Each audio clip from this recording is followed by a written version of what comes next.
to another dimension, surpassing the vastness of time and space. The Grand Thaumaturgist is here. Double, double, toil and trouble, fire burn and cauldron bubble. No idea where that comes from, but I really like it. Anyway, in this week's video, we're going to be taking a little gander at potions and scrolls and other weird one-use magic items. But if you'd like loads more advice on running tabletop role-playing game adventures, then consider subscribing to yours truly. And if you enjoy this video, then consider leaving a cheeky little like to express that enjoyment. And I thank you very much. Potions and scrolls and other one-use items such as poultices, balms and oils can be treated differently from other magical items that your player characters might pick up due to their limited use. Regardless, they are a staple at many tabletop role-playing game tables, and for good reason.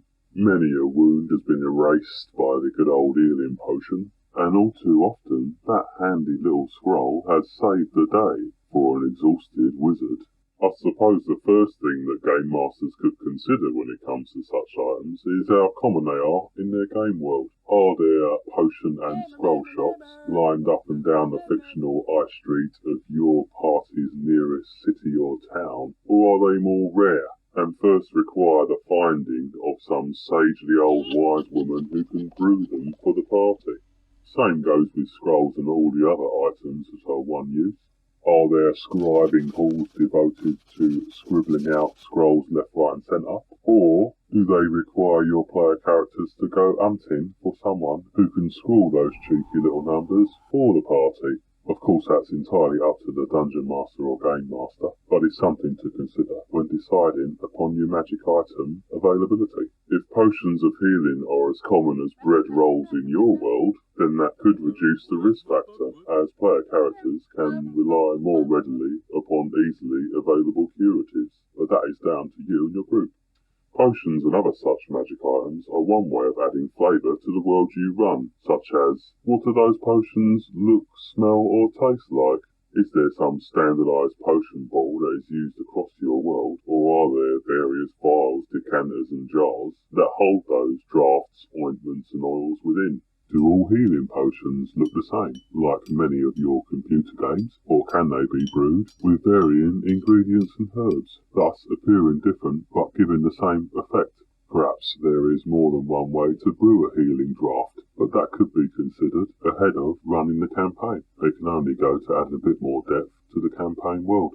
Consider the following. A party of player characters has finished clearing out a dungeon and has found a small alcove in the last room which has a collection of items.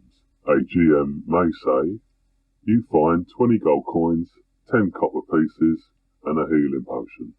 Or they could say, in a well-worn leather pouch you find 20 imperial gold coins and 10 northern pennies or copper pieces.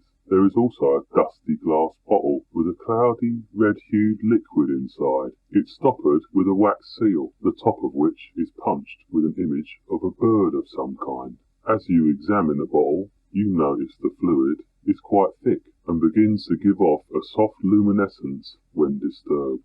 Obviously, that's quite an embellished example, but it goes some way to show how simple things such as potions can add substance to your world. Certainly might get the old imaginations whirring.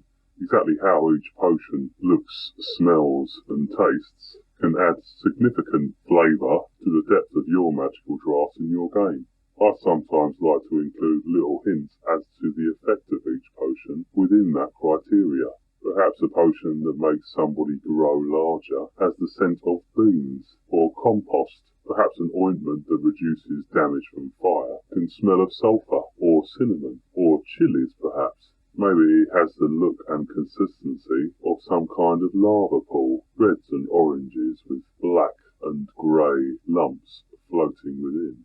I don't think there's any harm in adding interesting or unique aspects to your world's magical scrolls either. Maybe they're all written on dried skin or hide, or a particular kind of paper that can hold the magic within. Maybe they're just simple papyrus, or maybe one-time arcane incantations are seared upon thin strips of wood.